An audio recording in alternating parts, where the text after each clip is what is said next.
No! No! We're here to visit the First Phorm headquarters.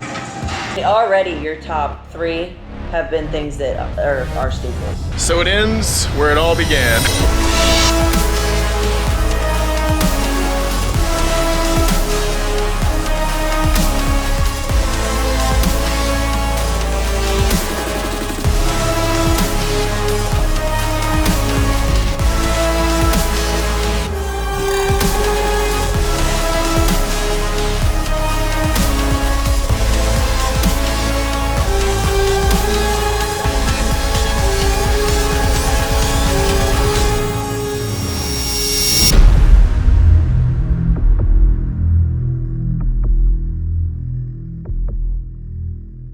What's up, conscious leaders, world changers, and truth seekers?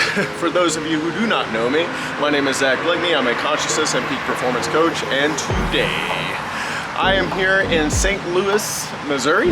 Actually, I'm here with my girlfriend, Julie Renee. We're here to visit the First Phorm headquarters, which is here. It is who we are sponsored by, right there, First Phorm. It's gonna be a really great day. We're gonna go through the headquarters, do a little bit of workout, and do some supplement talk with J.C. Everett, who's our dude at First Phorm. Can't wait to take you all on the journey. Let's go.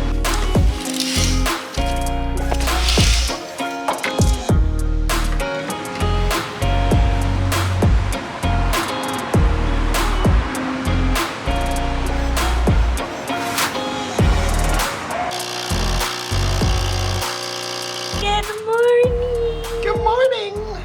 Cheers. Cheers. Look how full mine is. No! No! I accidentally pressed, it's an espresso, which is what, like this. Yeah, I pressed the coffee version, so it like overflowed this one and a half of one, and I said I did it wrong. It's a machine and she did it wrong. It's just one button. All you gotta do is press a button and it does something. I just pressed the wrong button. There's only 2. It tastes like coffee pee or coffee. Coffee poop. No, it tastes really good.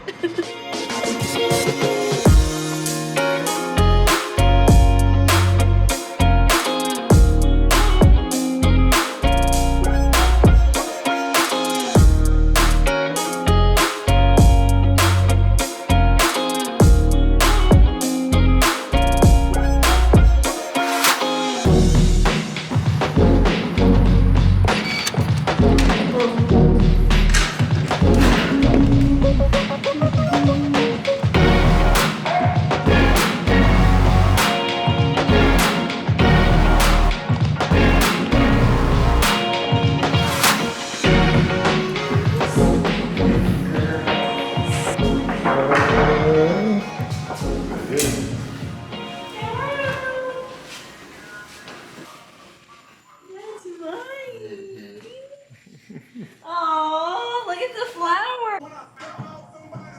I'm like, get out, I need to change. Hurry up. I just say if you want to say anything. Waiting on you forever. I just want to see if you want to say something. What's up? All good. Trying to be your cameraman.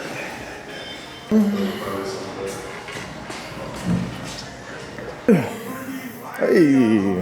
Hey. Oh, man. I like the new ones. Where we do the work.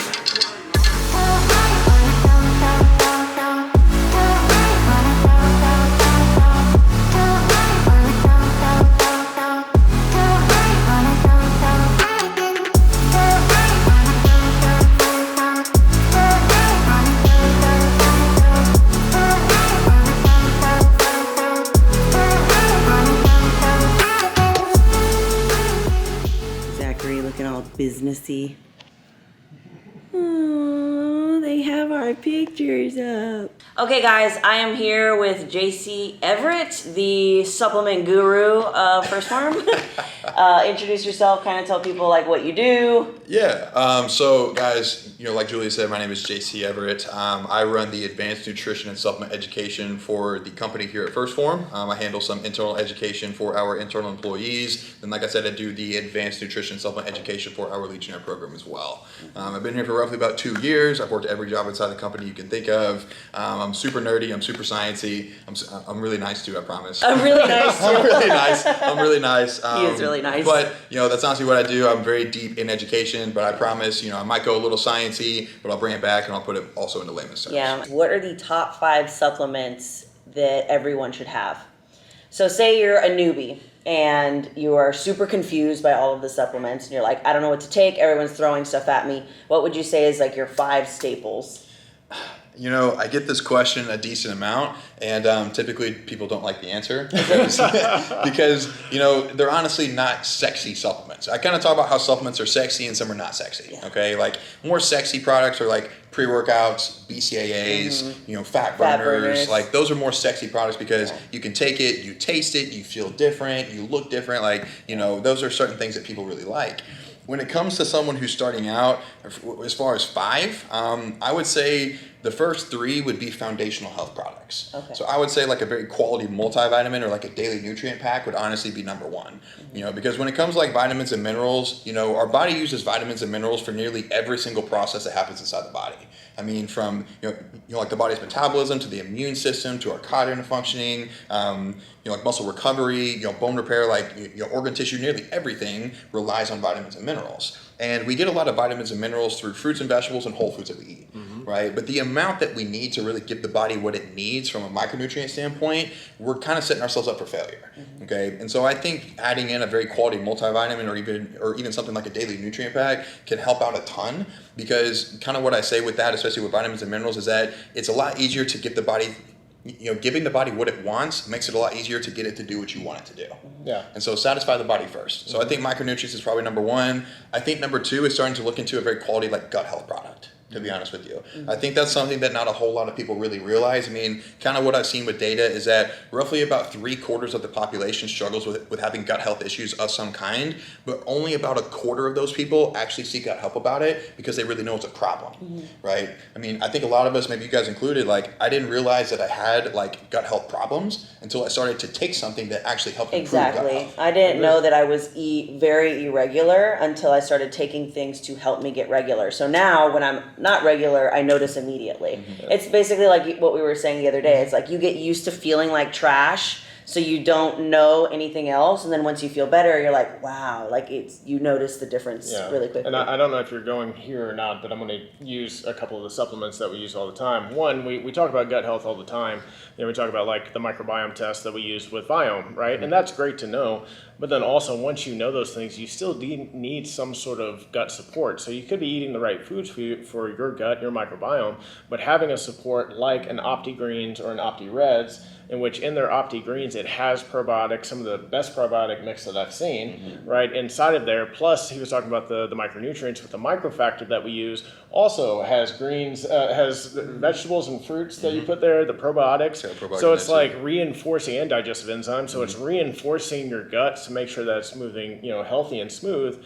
And what Julie was talking about, like partitioning nutrients, like a lot of times we're eating foods that are just rotting in our gut because we're not taking in the micronutrients to be able to partition the nutrients from the digestive process. So then again, you eat something, you don't even get everything out of it because you're not digesting it efficiently. So having supplements like this are so beneficial, and the reason why they're really beneficial is because your gut and your brain are intimately connected. So if your gut is off, then you're probably experiencing more stress, more anxiety because of the food you're eating, not necessarily because of the external stimuli that's causing that. So you can really start to heal yourself from this emotional distress just by healing your gut. Oh, 100%. So what were you saying the second one was? I'm curious. So, was that right? As far as like the first product, because honestly, the truth is that nobody needs supplements. Yeah. And that's just the truth. If you can do everything through whole foods, it's honestly ideal. But that's why they created supplements. It's to help supplement our body the nutrients that we lack in our whole food diet. That's what supplements are. And so as far as like micronutrients, because the truth is that if someone can eat roughly 5 to 7 servings of a wide variety of fruits and vegetables on a daily basis, which I know for me is tough. I don't really eat any, to be honest with you. And so if that's something that you guys can do on a daily basis, basis, like you probably don't need something like a multivitamin. You're getting plenty of vitamins and minerals through fruits and veggies and whole foods. It's honestly not for you. But if you struggle with that, I think a quality multivitamin or like a daily nutrient pack is probably the first one. And definitely during weight loss. Same thing. When I have clients that are in prep or any sort of weight loss, it's like you're not eating enough calories. You're in a calorie restriction, which means you're also in a micronutrient restriction, 100%. which means that you need to supplement it with microfactor. Right. Yeah. And then I guess, like for the second product, obviously we talked a lot about gut health, right? I think probably the two biggest components to pay attention to are going to be getting in more digestive enzymes and more probiotics as well. And through like a whole food standpoint, digestive enzymes, foods that are very rich in those are going to be more like tropical fruits primarily. So like pineapple, mango, papaya will have a lot in there. Because I think one of the big, and we're going off on a tangent here, sorry. But it's valuable. Yeah. But that's actually one of the problems I see that people deal with a lot is that once they start to really pay attention to macros and they especially start to eat more protein, they really start to struggle with being very satiated, really bloated, and really full. Mm-hmm. And that's not necessarily just coming from the protein because people like us, we don't struggle to eat protein, right? But someone who's just getting started with it, they really struggle, especially like in the very beginning. It's because our body does naturally produce digestive enzymes on its own. However, it's very limited to what our diet currently consists of. Mm. So if you're coming from a diet in which you're not eating a ton of protein, for example, which is really like the average person, you start to flip the switch and start eating higher protein, your body hasn't been naturally producing those protease enzymes needed to properly break down protein. And so if you ever experience like more upper and like middle belly bloating, or you're very satiated, really full, you can't hardly eat anymore, typically it's not just because you started eating more protein and that's the problem, it's you're just not really breaking it down very effectively. Okay. And so eating more like tropical fruits can help out with that. As far as like probiotics, a lot of fermented foods, so things like kimchi, sauerkraut, kombucha, kefir, things like that, which the average person, including myself, absolutely not. I love kimchi though. Oh, good for you. Oh man. All the rest of them now. Right? And so really, with that, I think looking into honestly like high quality greens, because getting in both digestive enzymes and probiotics, a lot of people sell those as standalone products. Like we do as well, right? Because I think standalones are extremely important. However, high quality greens typically is going to have like digestive enzymes and probiotics both inside of it. I'd say typically a lot of them don't, but if they do have that inside of it, it's kind of two birds with one stone. Then there's a lot of different greens and grasses that can help out with like decreasing inflammation in the gut and just helping to like soothe the gut overall, help out with digestion, GI issues and things like that. So I think high quality greens would be second. And if you hate eating vegetables, again, you're drinking it in 5 ounces or 6 ounces of water. It's a shot, and there you go. Easy to cut it with like some branched chains or Mio. Like I don't drink. I also mix the greens surprisingly with the protein powder, like and protein powder. Yeah, it actually tastes really good. Yep. So right now we have a multivitamin number 1, and we have number 2 something for gut health, and then we got 3, 4, 5. So number 3. Now obviously these may not necessarily be in order. These are just probably my top 5. Yeah. I think number 3 that I would talk about would be a very high quality like omega-3 product. To be completely honest with you, I think omega-3s.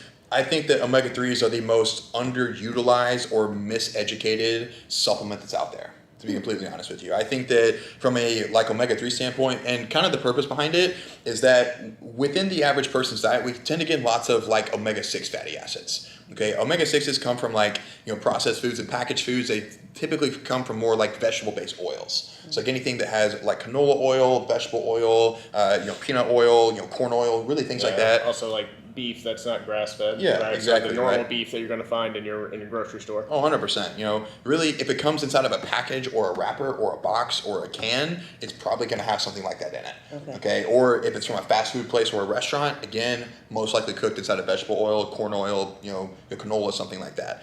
And omega-6s aren't a problem. Okay, honestly, they're not really a problem. However, when we take in a large amount of them, that's when it can really start to become a problem. It's the imbalance. Exactly. It's more the imbalance, because if you're getting in like a lot of like omega-6s, you're not hardly getting in any omega-3s, which we typically get from more wild-caught fatty fish. So things like salmon, mackerel. I'm trying to think of other sources. Even like wild algae. That's very good with like omega-3s as well. And keyword is wild. Again, not something that's farm raised. 100%. And the other thing, especially with like omega-3s, is that there's a lot of different foods out there that are labeled very dense in like omega-3s. However, it's the types that are most important. Because with omega-3s, there's 3 primary types that you'll see the most. There's ALA, there's EPA, and there's DHA. Right? And so wild-caught fatty fish and like wild algae, those are going to be very dense in EPA and DHA. And if you guys ever do research, or if you Google like benefits of benefits of omega-3s, you're going to see things like anti-inflammatory, cognitive function, cholesterol, blood pressure, all these things. Those benefits are really just coming from EPA and DHA.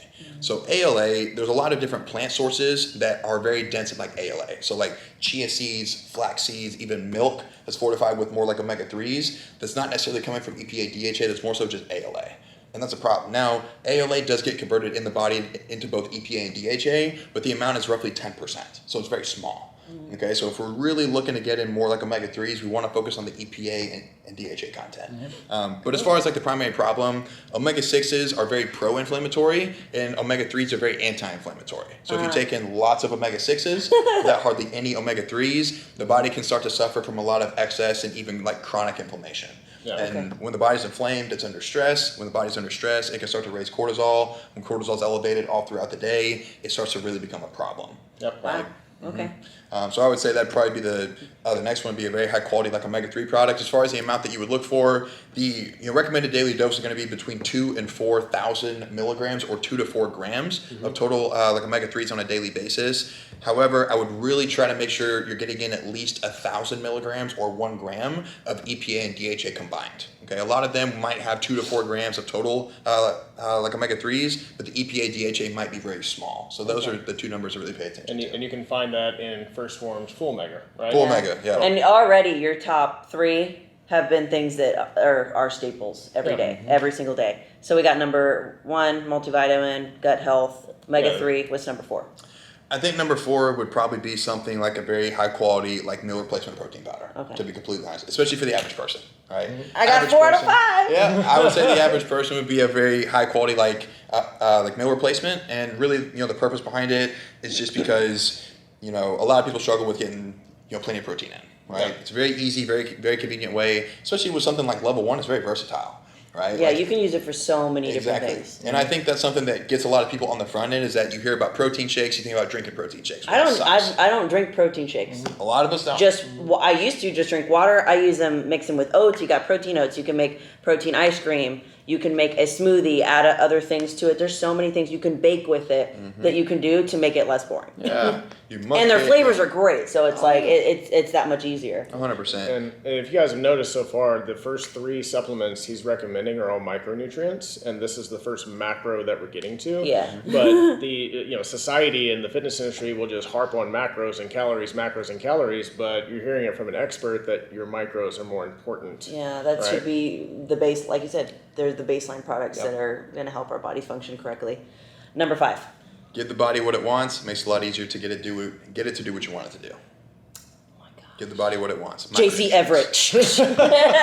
I love that. I'm going to put that on screen. Hey, I'm telling you. But the fifth one I think can kind of vary. I think it really depends on the person. Okay. I think something like a post-workout protein would be a really good option, because we talked about more like a meal replacement. I think a post-workout protein would be a good option. I think outside of that, it kind of depends. I think other than something like a post-workout protein, something like Formula 1, I might even look into a pre-workout or a nighttime supplement.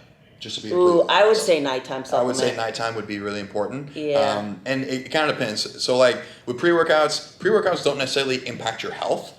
But they can start to impact results. I call them like conditionally like essential, because if you're training at 5 o'clock, after work, right? You're struggling with energy. You don't, really want to go to the gym. If a pre-workout makes the difference of you having a good training session or an okay training session, I'd rather you take one and get a great training session every single time. Yeah. Right. So I think they are more conditionally like essential. Do they help to improve your health? Not directly, but if it helps you get a better training session, absolutely go for it. I think a nighttime is also extremely important. We were talking about sleep earlier. I think a nighttime supplement will be a really good thing to add in. We do have technically we have 4 different nighttime products. 2 of our primary ones are called Core 21 and Night T. Core 21, it's going to have some ashwagandha inside of it. It's going to have more like digestive enzymes. Absolutely. My favorite right? one. It's going to have some GABA inside of there. Really, which is Core 21. It's going to have different things inside of it that just help the brain and the body to just like kind of turn off. Because I think with like our wired and tired lives that we live, as we kind of go to bed, the brain's still running. Core 21 can help the brain to kind of shut off. That ashwagandha is going to help to decrease cortisol. The digestive enzymes help, especially because Core 21 is more so for someone with like a fat loss goal. Because when you're in a calorie deficit, you want to make sure you're getting everything out of the food that you are consuming. So having some digestive enzymes inside of there can make sure that anything that's undigested, we're properly breaking it down, getting the most out of it, right? And then Night T is going to be more so for someone with a more like like strength or like performance-based goal, because if you guys are familiar with like ZMA supplements, Night T is our staple ZMA product. Okay, we just added some different things inside of it just to kind of make it, you know, like a little bit better, in my opinion, than just a random ZMA. But that's gonna be more so for someone like a muscle gain or a performance-based goal. I think with sleep products, the one thing I would say is that a lot of people that I've worked with, they take melatonin to help them, really start to improve sleep. Okay. The thing with melatonin is that is a hormone that our body naturally secretes. You know, it's the hormone that the body like releases to tell it to go to sleep. Okay. That's essentially what melatonin does. Yeah, it's the antithesis of cortisol. 100%. Yeah. Right. The problem with supplementing with melatonin is that the more consistently that you take it, you start to build up a tolerance to it. And so you have to continue to take more and more and more and more, and that can start to be a problem. And so taking something with different ingredients that are more targeted, like GABA, like magnesium, like kava, 5-HTP, ashwagandha, things that are going to help out to shut the body down rather than tell it to go to sleep. Because the problem isn't going to sleep for most people. It's staying asleep and getting very good quality sleep. That's the problem. Yeah. So I think a nighttime supplement would be the other one. So I think as far as the 5, a multivitamin or a daily nutrient pack, a gut health product, probably more of a high quality greens, something with high quality fish oil, essentially, a meal replacement protein powder, pulse workout protein, or a pre-workout, or a nighttime supplement. Number 5's like interchange based off Yeah, goals. based off your preference. I would say those top 4 though are probably the top 4 for sure. Nice. Well, guys, that was Q&A with J.C. Everett. Thank you so much. With the expert. Yeah, that was really useful and really helpful. For sure. So we appreciate it. And if you guys want to order any of the First Phorm products, just check out the link below. So it ends where it all began, on the balcony of the Ritz-Carlton here in St. Louis. It's been a great time at First Phorm. You know, we learned a lot about supplements. I hope you guys took a lot of knowledge and takeaways from JC's talk about some of the best supplements you can use to really help you achieve your fitness and mindset performance goals. Had a great training session as well with JC and Julia. Really, it's just been a great trip altogether. Again, we love First Phorm. Not only do they have amazing products, but they really care about their people. And hey, I'll catch you guys on the next video, sending you all love and light. And remember, you are the powerful creator of your experience. See you.